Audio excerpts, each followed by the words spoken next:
So on January 8th, 2015, a man with a black umbrella broke into a house at 818 Hilltop Drive at approximately 3:38 a.m. and committed one of the most heinous double murders in history. And the investigation that ensued actually proved that some investigations should be left alone. And this is that story of the man with the black umbrella.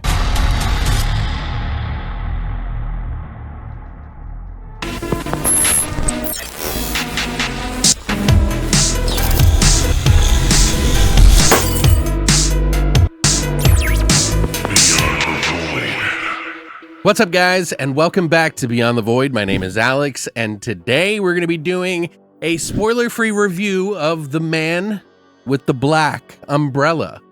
It's coming out tomorrow on digital, and you can also pick it up on Blu-ray from fearfootage.com. This is one of the movies from Ricky Umberger, who is an East Coast fella who has made quite a few independent films that I personally am a fan of.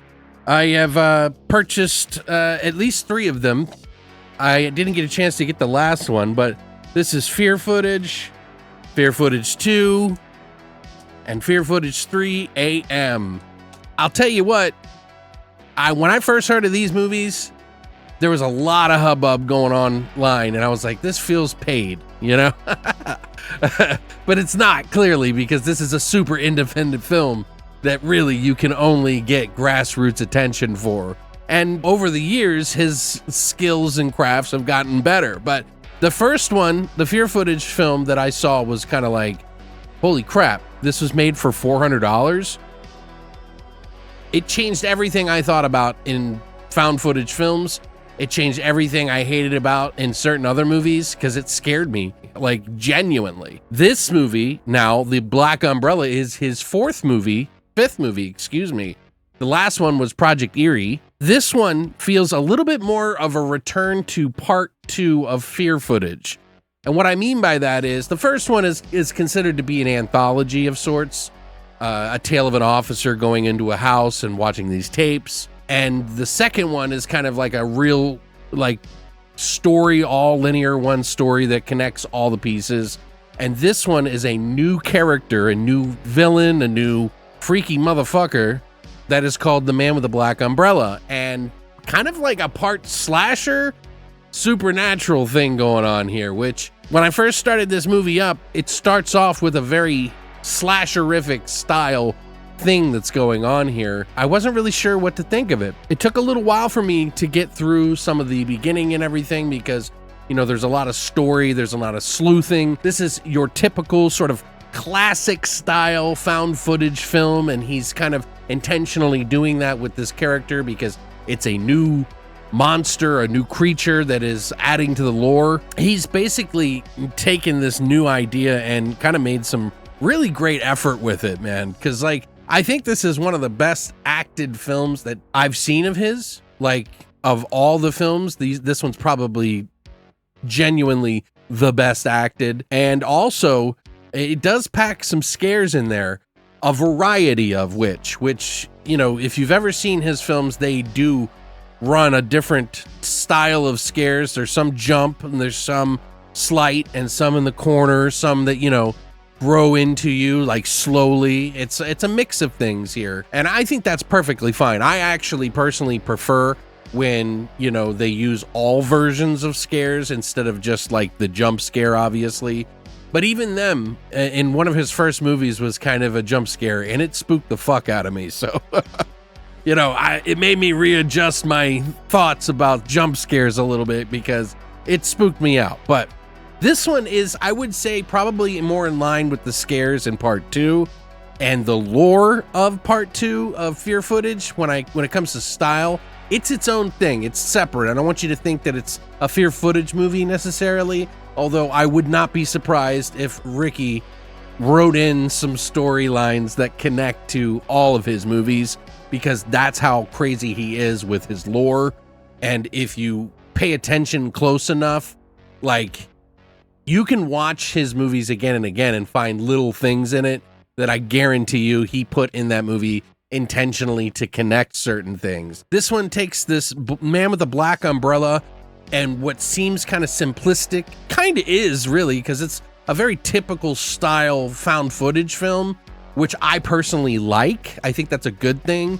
And it does newer scares and newer tricks that, you know, will add to that instead of just, you know, doing the same tricks we've seen before. This one has a couple of really cool ones involving an umbrella that I can't say what that is, but very cool stuff nonetheless. I can't say that I was like truly feeling the vibe until the last 30 minutes of the movie, where things get pretty crazy pretty quick, and it becomes very apparent that this guy whose sister had passed away, and he's investigating with another guy who's an investigator that he hires because he doesn't trust the police. He basically goes through the ringer, and it is pretty awesome what happens in it. There are some scenes that I was actually very, very happy with seeing in this movie that I thought were really nice additions. It felt very different from anything he had done in the past. This feels very its own thing, but also definitely pulls from some real scares in some situations. Now, I'm not going to say this thing is the scariest movie he's ever done. That could be up to interpretation, or that could be up to your own personal interest. I have a friend who also saw this movie, and he said it was one of his, you know, scariest, but we both agreed that the lore here is the king. And I think that is truly said here, is that the lore of this Umbrella Man is interesting, and it goes pretty deep for a movie that's supposed to be just kind of a typical found footage thing. Let's just say the closer you get to the man with the black umbrella, the sooner you find out you may not like what's underneath. You'll have to excuse me if I'm a little jumbled in what I'm saying. I tend to do free thoughts. I don't ever write my things out. I never try to preface anything I say because I want it to come out as natural and as authentic as I'm feeling. So while sometimes I may not seem as poignant as some other reviewers, it's because I'm not sitting there for an hour before getting my thoughts all adjusted. This is all kind of scattershot for a scatterbrained individual like myself. ADD, how are you doing? But yeah, no, I really enjoyed this film. I wasn't blown away by it, but I am. What really should blow you away by it is, I guarantee you this was not made on anything, and Ricky does everything himself, including the packaging and stuff that he does for the movies that he puts out, and everything, the editing, the writing, the direction, you know, the funding. There's something about that I truly admire, and I think is kind of the true essence of like horror filmmaking that a lot of like big people really miss. And the ones that are successful that are bigger, I tend to see that they kind of go to this sort of grassroots thing to really build a scare and stuff like that. And I think what Ricky's done here is definitely a nice addition to the whole category, to the whole catalog of his movies. So I don't know exactly where I would place it yet. I really want to watch it again before I make any kind of real big, you know, points. But I will say that if you liked part 2 of Fear Footage, this is much different, but also kind of has a vibe about it that part 2 I really liked a lot for. And I think that carries over here. Kind of goes back to some of his roots and adding this new villain that's pretty scary and has some pretty interesting ways about his way he goes about to kill and take care of people and dispatch them. I'm trying to be as vague as possible because I just want you to go in and watch the movie. But if you're worried about things happening right off the get, they do happen, but it's a little bit more of a long-winded, slower burn than a lot of the other movies that you might have seen. It's more of a, you know, wait to the end, it pays itself off. I would say this right now, I'm sitting at about a 7, maybe more right now out of 10, but I highly recommend you check it out if you're a found footage person. Everybody has a different opinion about found footage films. It's impossible to get the same two people to like the same thing, hardly. But those of you who are fans of this, I think you're really going to be pleased. And I think people who haven't seen any of his stuff will enjoy this as well. I think it's definitely more accessible for a lot of individuals to maybe step back into some of the old stuff. Let me know what you think. Are you guys a fan of Ricky's other films and, of course, Fear Footage and all that? But I hope you get the chance to check this one out, whether you check it out on digital or pick up a Blu-ray. I'll put a link down to fearfootage.com if you want to pick up a Blu-ray for yourself, but I think it is sold out, and a lot of people do like to collect his stuff because he does such cool packaging and stuff with it.